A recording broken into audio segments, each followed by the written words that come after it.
A temperatura na casa dos 14,3 nesse momento. Dia feio, hein? Que dia feio, dia nublado. Meu Deus do céu. Amanhã tem Galpão da Acústica às 9. Eu tô com o meu retorno lá nas alturas, tô ficando surdo aqui até, de tão alto. Equipamento bom é isso aí, né, Daniel? Agora sim, agora regulei. Nelson Pires amanhã na apresentação, então, no Galpão número 2, que é o galpão ali é Walter Quez, Flores Belo Neto, Flores Belo Neto. Esse programa é que a cada semana vem aumentando a sua audiência, o número de amigos, o número de seguidores, coisa bem boa ver o Nelson, que é um entusiasmado, né, da nossa cultura gaúcha, fazendo isso aí. E aí a gente vai tomando um chimarrãozinho ali às 9 horas e vai indo. E aí depois pega a audiência da mala do Selomar Bede. Mas não adianta, sou amigo dele, eu ouço, né? O que eu vou fazer? Um abraço, Selomar Bede. São agora 8 horas e 4 minutos, 8 e 4, dá pra botar aquele... Isso, agora sim. Nós vamos começar agora uma entrevista dupla. Tecnologia tem disso, né, gente? Eu acho que é Porto Alegre e Litoral Norte também. Nós vamos falar sobre IRGA, aliás, foi a nossa pauta do Conexão Rural, uma das pautas dessa semana foi os rumos do Instituto Rio Grandense do Arroz. Nós tivemos na terça-feira a reunião do Conselho Deliberativo do IRGA, e aqui eu quero mandar um abraço para o amigo Fernando Rechsteiner, que é o presidente desse Conselho Deliberativo. Foram apresentadas propostas pelo secretário Covatti Filho, inclusive 2 dessas propostas foram novamente faladas ontem, aliás na quinta-feira pelo Palácio Piratini, com o secretário Cláudio Gastal. Basicamente, nesse projeto de modernização do IRGA, 2 pontos, gente. Um deles é a valorização salarial, uma reestruturação salarial através da meritocracia. Até eu quero que os convidados com quem eu vou falar agora, eles falem sobre isso, declarem sobre isso. E também a criação de um fundo para colocar aquela parte do dinheiro da CDO nesse fundo, para que esse fundo seria o complemento aquele da parte que não vem, né? Só para se ter uma ideia, são 100 milhões de reais ao ano de CDO. O custo do IRGA aí está na casa dos 50, 55 milhões de reais e sobram 45 que o Estado simplesmente não aparece com esse dinheiro aí, não envia para o IRGA, e a criação desse fundo seria justamente para depositar isso aí. É um negócio meio louco, é como se, por exemplo, eu tivesse devendo para o Daniel, e aí o Daniel tivesse que criar um fundo para ele, o Daniel criasse um fundo para ele, para mim depositar o dinheiro para ele. Pô, passa direto, não tem, é uma coisa de direito, né? É um negócio muito louco isso aí.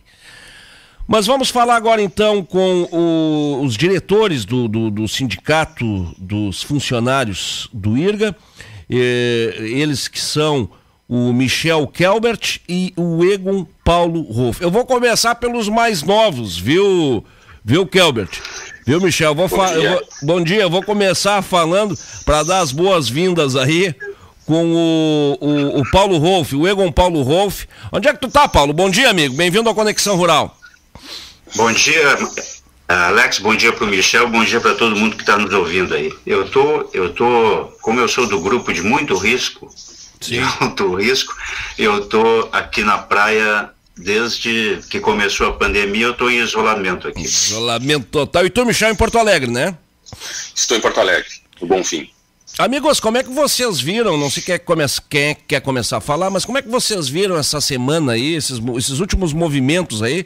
Nós tivemos, o estouro da boiada foi o seguinte, vamos usar um termo agora que está bem sendo usado aí pela mídia, toda hora recuperando a imagem aí do Salles, do ministro do Meio Ambiente, falando da boiada, mas o estouro da boiada se deu com aquela contratação política, indicado para o ouvinte tentar entender, é o seguinte, já está complicado o negócio do IRGA. Aí um deputado federal pediu para botar um cabo eleitoral dele num cargo no IRGA, só que no lugar dele trabalhava um funcionário de carreira extremamente respeitado, que é o Ricardo Crefe. E, logicamente, isso aí gerou uma celeuma, gerou uma indignação muito grande e parece que vai ser revertida essa decisão, hein? Informação última que eu tenho que parece que vai ser revertida. E aí depois teve essas reuniões aí com o secretário, os secretários, na verdade. Como é que vocês analisaram esses... Vamos começar pelo fim, esses últimos movimentos aí. Michel. Olha, ou Paulo. Isso aí só demonstra mais uma vez a falta de ligação entre a Secretaria da Agricultura e o IRGA. O que a gente percebe é isso, não há uma ligação entre a nossa presidência e a Secretaria da Agricultura. A gente percebe desmandos toda semana, desde que eu estou há 6 anos no IRGA, e vejo isso. Essa administração que está lá, ela não tem uma afinidade com a Secretaria da Agricultura. Então a gente percebe que toda hora vem coisas da Casa Civil ou do próprio governador que não é comunicado nem à nossa presidência. E todo mundo sabe que nós temos, o IRGA é uma autarquia que tem a sua independência administrativa, financeira e orçamentária. O que me causa espanto é que estão sempre querendo, como tu disse, criar leis ou criar fundos, quando a lei já existe. O IRGA tem a sua independência. Basta que se faça a gestão dessa independência. Não há necessidade de criar fundos ou... Basta repassar o recurso. O problema não é falta de recurso, e sim uma falta de gestão, como tu percebe. Há essa troca de cargos, se coloca um amigo político na troca de um técnico, um servidor de carreira do IRGA, né? Então, o que a gente percebe é que o IRGA tem que ter respeitada a sua autonomia, que já está na lei. Desde 2011, a gente tem a Lei 13.697, que dá essa autonomia para o IRGA. Eu não vejo necessidade de se alterar a forma do IRGA. Ela está pronta. Basta se cumprir a lei, basta se repassar o recurso, basta se remunerar bem os servidores, basta valorizar os servidores. O nosso foi feito concurso em 2013, fomos nomeados em 2014, e desde lá a evasão é imensa. E isso, quando vamos estancar isso? Nós temos um plano de carreira que foi criado em 2012 e o salário é o mesmo. Temos o mesmo salário há 8 anos.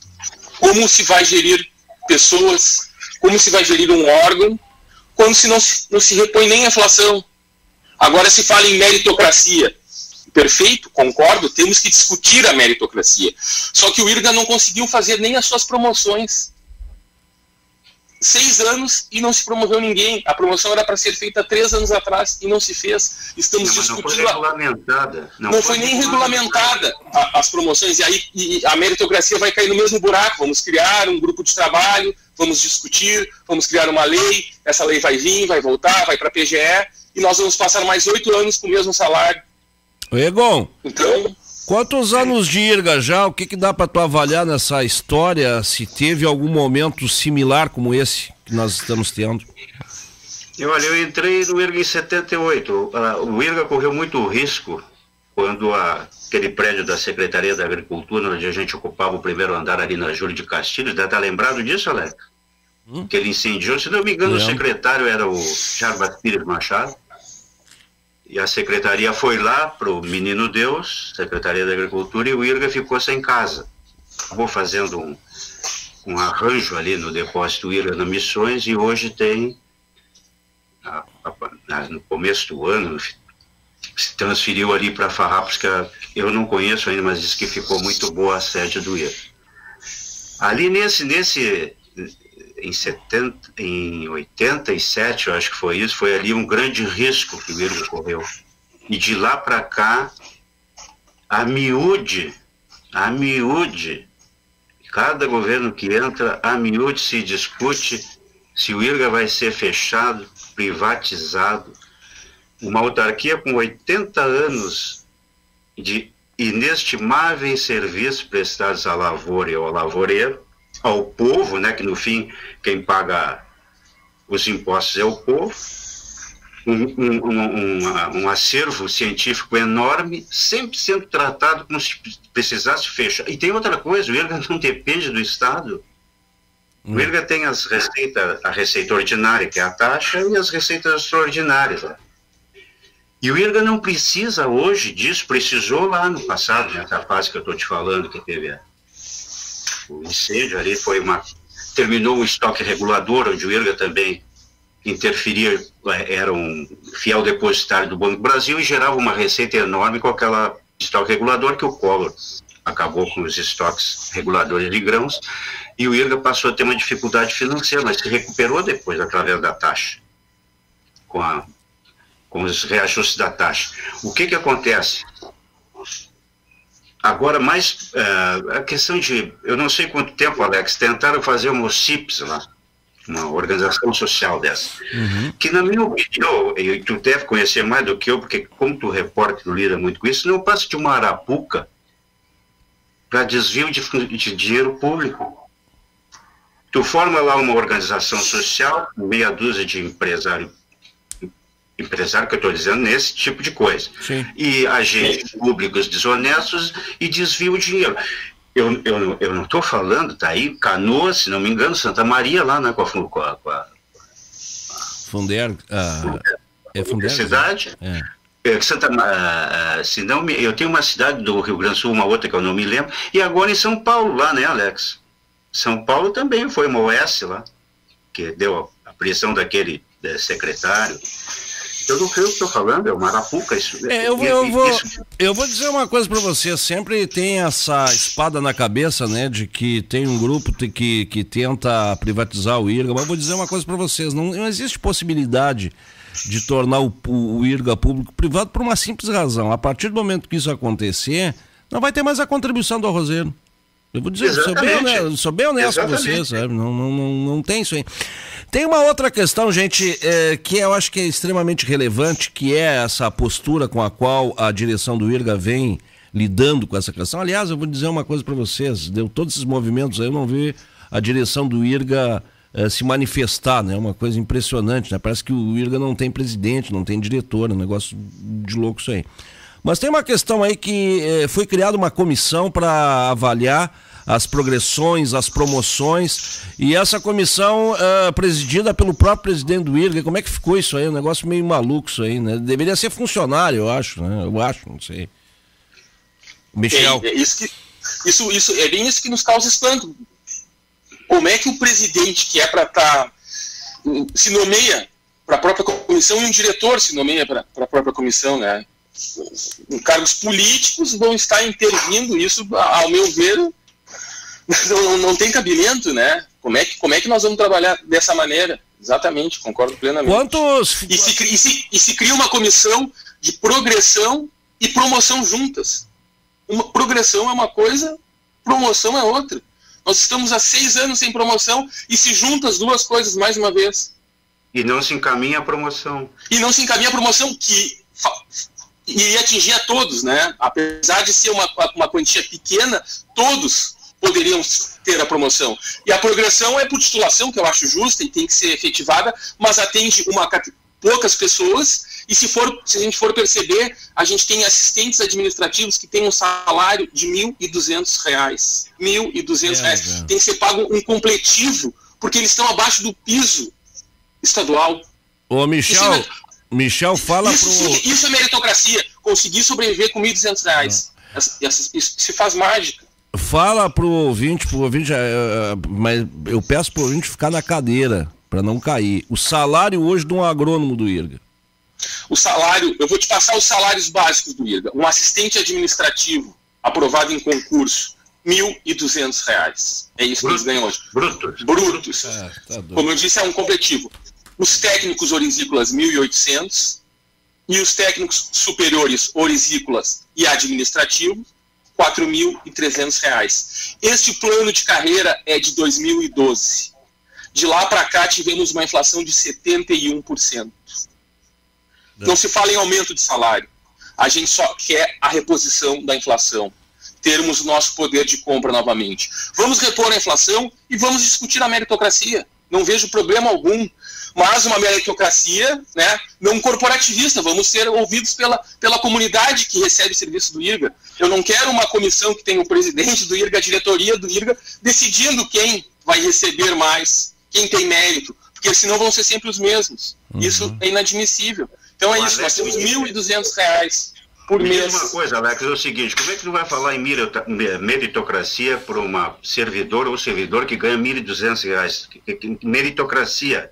O que tu vai dizer para ele? Tu não pode partir de R$ 1.200 para avaliar mérito. Primeiro tu faz o realinhamento. E tem outra coisa, Alex, tem um realinhamento pronto lá no IRGA. Acho que o Michel sabe. Eu participei da comissão como representante do sindicato, deve ter o quê? Uns 2, 3 anos, eu não tenho lembrança, eu não tenho dados aqui porque eu tô distante. Sim. Mas tem pronto um processo com realinhamento, te digo mais, Alex. Foi feito o impacto financeiro e mediante as receitas que o IRGA tem, esse acréscimo que seria dado aos salários nesse realinhamento, a folha do IRGA não ia impactar nas receitas, ia impactar em menos de 40%, Alex. Era 200 mil por mês. Quanto é que é hoje a folha no impacto financeiro? Eu não sei. Eu não sei, mas não seria 40%, Alex. E eu acho que em relação... Bruta com tudo, não daria 40%. Inclusive com terceirizados, com tudo. Exatamente. A receita, a despesa de pessoal, ela é muito pequena em relação à receita. O IRGA consegue suportar isso tranquilamente, não faz porque não querem. A gratificação que deveria ter sido estendida para o quadro efetivo agora, que poderia ter sido feita no final do governo Tarso, não foi. Nós já estamos quase 8 anos depois disso e também não. E todo o Estado recebe essa gratificação, só eles que não. Eu já te digo mais, eu estou fora disso porque eu sou inativo, não tenho, eu estou pleiteando para os servidores do IRGA. Eles deveriam ter recebido, não recebem, uma injustiça do tamanho do mundo. Mas eu gostaria de voltar, Alex, à questão salarial. É urgente que se mude a matriz salarial. Realinhamento para todos os servidores, para todos os quadros. O servidor do mais humilde ou da mais singela função ao mais graduado. Quantos ativos são hoje? Não pode ter preferência, entendeu, Alex? Não pode ter preferência. Não pode ter preferência, ou tu achar que o sujeito é mais importante que o outro. Claro. Ou mais amigo do que o outro, né? Não, Alex, não existe meio sem fim. Tu quer comprar uma cobertura, tu tem que fazer o prédio até lá em cima, senão tu não tem cobertura, meu velho. Não existe fim sem meio. Eu vou dizer uma coisa para vocês, eu acho que o IRGA o IRGA para mim é muito claro, a finalidade dele é ajudar o lavoureiro, é ajudar o arrozeiro. E o IRGA, ele não existe se não tiver gente. Não tem. Exatamente. Não tem o cabeça que vai... Não. Quem faz o IRGA é o agrônomo, é o técnico. E eu vou dizer uma coisa para vocês, e nós só estamos aqui hoje conversando porque eu respeito demais esse pessoal aí. E esse pessoal vai a campo, eu vejo a sinergia que eles têm com os produtores, o que ajudam os produtores, tem uma história aí por trás, que hoje essa história gera essa produtividade que nós temos aí, absurda de arroz. Exatamente. E se nós temos hoje, gente, eu vou dizer uma coisa, não é discurso fácil, isso aí é discurso realista. Se nós temos hoje, graças a Deus, um ano bom do arroz, né? Um ano bom, o pessoal está comemorando os preços aí, é porque nós alcançamos essa produtividade aí através de muito trabalho. E muito disso aí se deve aos funcionários do Instituto Rio Grandense do Arroz, vocês que passaram por lá, esses que estão, o que a gente tem de nomes, né? De agrônomos respeitados, pesquisadores nota 1000, que passaram pelo... Por isso que eu digo, gente, eu vejo assim como uma falta de respeito esse desmonte que tem hoje dentro do Instituto. Exatamente. Né? Com esse salário, aí se fez o concurso em 2013, quantos talentos já foram perdidos pelo IRGA? E por um outro lado, eu não quero... se recuperam, que foram para a iniciativa privada e continuam trabalhando junto ao IRGA e produzindo igual, nós perdemos esses talentos. E se fala... Eu não quero fazer... A gente tem um processo... Eu não quero fazer esse processo de gratificação. Vou te fazer um questionamento, sim. Alex. Como é que pode, com tudo isso que o funcionário esse descaso, essa desmotivação, essa desconsideração para o servidor do IRGA, um salário aviltante, se chega a essa produtividade, sabe por quê? Porque o funcionário trabalha com profissionalismo, com entrega. Ele vai trabalhar... São guerreiros, eu não tenho dúvida. O sujeito que ganha R$ 1.200, ele esquenta uma água para comer um macarrão instantâneo. O almoço talvez não dê. E nem vamos falar aqui da estrutura oferecida, né? Eu estou me referindo aqui a carros, que o pessoal usa o carro deles. Eu estou falando aqui dos telefones, que o pessoal usa, claro, que há um reembolso nisso aí, mas a gente sabe que não é a mesma coisa que tu trabalhar com os equipamentos oferecidos pelo patrão, né? Há quanto tempo vem isso já, Egon, que tu vê, assim, esse processo de desvalorização? Olha, como eu te disse, começou lá naquela época, depois com algumas administrações foi oscilando. Ele melhorou. Uhum. E agora nos últimos 8 ou 10 anos, ele voltou de novo a ter esse descaso. Agora esses últimos, talvez como o Michel está mais na ativa, esses últimos 8 anos aí foram os mais agravantes desse descaso, dessa desconsideração muito grande, mas consideração, descaso com a instituição e com os servidores é muito séria e muito grande. E é preocupante que o servidor, além de receber ser mal pago, ele ainda se assusta com as notícias que lê na imprensa. Que fala... Tu sabe que quando falam em fundo, alguma coisa, geralmente vem na cabeça de alguém, daqui a pouco vão fechar, daqui a pouco vão terminar... E o IRGA não precisa, como disse o Michel, o IRGA é só, puxa vida, é só repassar o dinheiro que está lá, Alex, botar alguém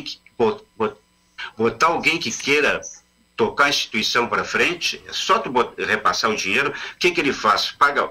É possível pagar melhores salários, é possível comprar maquinário, implemento, insumo de qualidade, melhorar os prédios, melhorar as condições de trabalho do pessoal que trabalha no campo, com carro, com notebook, com tudo que eles precisarem.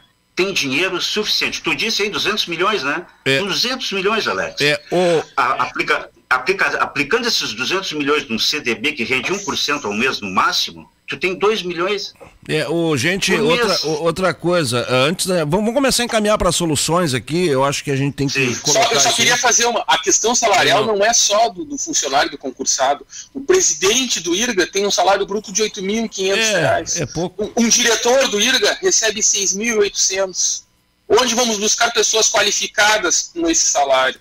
Vamos comparar o salário da nossa autarquia com outras autarquias, com a GEDES, quanto ganha um técnico da GEDES, quanto ganha o presidente da GEDES, quanto ganha o presidente da Emater, que tá toda hora na mídia e saindo junto com o secretário da Agricultura. A valorização do IRGA tem que ser como um todo, do salário do presidente ao mais humilde funcionário. O IRGA tem recurso, o IRGA arrecada para isso. E como é que a gente não consegue? Outra coisa que eu queria dizer, desde que eu estou no IRGA, a gente tem um processo de gratificação, uma gratificação que todos os funcionários do Estado têm, e a gente tentou conseguir 50% dessa gratificação em cima do nosso básico. Esse processo vai e vem, ele entra, vai, aí quando chega um ponto, não, agora não podemos dar, que é ano eleitoral, aí a gente espera passar, o processo começa a tramitar, ele vai para lá, vai para cá, vai e volta, agora nós temos um decreto que não pode, porque não pode dar aumento até 2021. A gente está 6 anos nesse vai e vem dessa gratificação. Todos os técnicos do Estado têm essa gratificação, só os funcionários do IRGA que não recebem esse valor. Isso aí é um desrespeito muito grande. É um desrespeito. Agora temos esse decreto que até 2021. Aí vou te dizer, aí vai passar 2021, vão fazer um acordo da dívida e vão dizer, não, agora são mais 3 anos sem aumento, entendeu? Aí sim, aí realmente vai acabar o IRGA. Se chegar nesse ponto... Alex, tem que valorizar todos os quadros que o IRGA tem, porque o IRGA tem um quadro efetivo e um quadro de extinção, que foi feito ao concurso, e esse quadro de extinção também merece valorização. E são todos servidores de 20, 30 anos atrás. Isso não pode ser esquecido. Tem gente que tem mania de esquecer o passado. O passado é a tua história, meu velho. Esse regime dos inativos aí, como é que é? Sai do IRGA também ou é do Estado, Egon? O IRGA paga parte do salário de inativo, porque acontece o seguinte, o IRGA não é órgão aposentador, Alex, o IRGA não aposenta ninguém. Como esse pessoal como eu contribuiu para o INPS, porque o IRGA antigamente contribuía para o INPS, hoje, com o novo quadro, ele contribui para o IP, desconta a previdência para o IP. Nós pagávamos o INPS, o que acontece? Tu te aposenta pelo INPS e parte do salário, para completar o salário, o IRGA paga. Então, é por isso que a folha do inativo não é o peso que tem, como dizem, porque parte desta folha é paga pelo INPS. Vamos dizer, o sujeito ganha 6 mil e 2 mil é pago pelo INPS, o IRGA paga 4. O IRGA complementa, ele paga a diferença. Ele devolve 2. Gente, eu vou dizer, eu não de forma alguma eu quero aqui colocar instituição contra instituição, jamais. Agora, ontem nós tivemos, por exemplo, na quinta-feira, a assinatura do empenho por parte do secretário Covatti, colocando lá 100 milhões na Emater para esse segundo semestre. Eu sei que são quase 200 milhões aí nesse contrato de um ano com a Emater. Se nós formos analisar, o Estado deixa de repassar 50 milhões, vamos colocar em números redondos, 50 milhões dessa taxa de CDO que fica sempre no governo. Quer dizer, gente, é uma questão aí que eu acho que isso aí daria um baita de um impulso para essas soluções que vocês estão colocando aí, para esses pedidos dos funcionários, já daria uma baita. Então, assim, ó, é uma questão de detalhe até e de boa vontade. É uma questão de vontade política.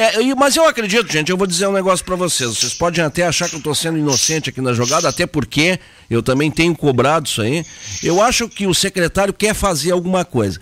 Por alguma desventura política que aconteceu aí, nesse meio tempo, o que aconteceu? O secretário ficou um pouquinho distante do IRGA. Ficou lá atrás. A gente vai pegar lá atrás, a gente vai pegar as nomeações. Não era o presidente que o secretário queria, a gente sabe disso aí, né? Por mais que se negue, mas não é a diretoria que o secretário queria. Ele está tentando achar a solução. Assim como me parece que ele achou essa solução da Emater, que todo ano era aquela dificuldade tremenda para renovar contrato e conseguiram achar uma solução jurídica esse ano que dispensa a licitação. Então, a contratação da Emater, ela está mais tranquila, digamos assim, até porque não tem concorrência no Rio Grande do Sul, a Emater com o tamanho dela, né? É a prestação de serviço. Eu acredito, gente, que também possa se achar uma solução para o IRGA, meu Deus do céu, e eu creio. E até porque depois a gente vai falar, e eu quero que vocês prestem atenção também nessa entrevista que a gente vai fazer depois, com o presidente da Federarroz, o Alexandre Vieira, eles saíram mais, digamos assim, mais esperançosos dessa reunião com o Cláudio Gastal, que avalizou aquilo que o Covatti fez. Agora, de discurso também, eu tô aí há 6, 7 anos só vendo isso aí. A gente precisa de uma ação prática desse pessoal, né, gente? Realmente, o secretário Covatti, na última vez que a gente esteve reunido com ele, ele garantiu para nós um lugar nesse debate dos novos rumos do IRGA. A gente está, inclusive, aguardando uma audiência com ele para que a gente possa participar. Porque o debate, eu acho que é fundamental que o funcionário participe disso. Não adianta só as entidades ficarem discutindo o nosso futuro e a gente aqui assistindo. Como tu disse, quem faz o IRGA somos nós. Então, eu acho que a gente aguarda a participação nesses rumos que estão sendo dados para o IRGA. E um fato que eu queria, só saindo um pouco de assunto, o IRGA está sem diretor comercial desde novembro de 2018. Nós vamos fechar 2 anos sem diretor comercial. Que pode parecer para muitos uma bobagem. Foi desmantelada. Pela primeira vez não foi feito o ranking das indústrias. Entendeu? Então eu acho que tem que ser feito debate, mas as medidas têm que ser tomadas logo. O tempo está se esgotando, o IRGA está se esvaziando. Eu também não quero analisar a Emater ou fazer comparação, mas essas coisas são realmente estranhas, né? Os 200 milhões do IRGA ficam a fundo perdido no Caixa Único. Para isso não pode repassar o dinheiro. E aí 200 milhões tu tem para a Emater. Não. Milhões tu tem. Não, até porque vocês são colegas, né? São profissionais da mesma área. Claro, mas é uma comparação inevitável, né? A Emater não tem culpa. Claro. Ainda bem, graças a Deus. Tomara que ela fique pujante como é. O estranho é que os 200 milhões do IRGA não podem ser tirados do Caixa Único e não vão ser tirados do Caixa Único, pelo jeito que a carroça anda. Mas para outros, os 200 milhões saem rapidamente. Egon, que vá 300, 400 milhões para a Emater, não é essa a questão, né? Quanto mais tiver, melhor. Pode mandar mais até, e tomara que mande. Tomara que mande, porque a Emater é muito necessária. Muito necessária. E com um detalhe que a gente não pode deixar de esquecer, né? A Emater, os produtores não contribuem, claro que contribuem com impostos. Isso, agora, exatamente. o IRGA, hoje está 67 centavos para o ouvinte, para o espectador entender. A cada saca de arroz vendida no Rio Grande do Sul, 67 centavos, desculpa, que é a CDO, que é a taxa de desenvolvimento da horticultura, ela vai para o IRGA. Quer dizer, iria para o IRGA, mas vai para o Caixa Único do Estado, que não repassa pelo menos 50% para o IRGA. Essa que é a realidade, né? E tem outra coisa, nessa questão de ninguém fala, porque essa produtividade toda, o que ela significa?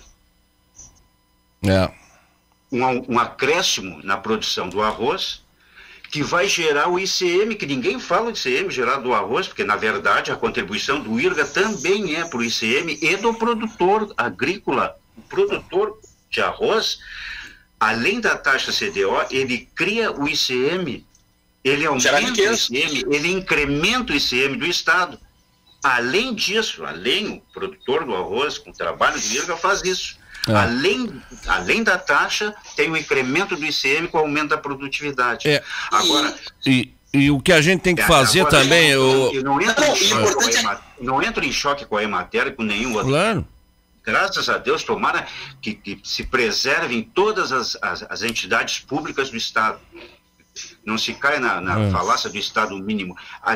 Quem produz ou quem presta bom serviço como a Emater e o IRGA, eles têm que ser preservados e têm que ser muito valorizados. Isso que se bate é que acontece o seguinte, né, Alex?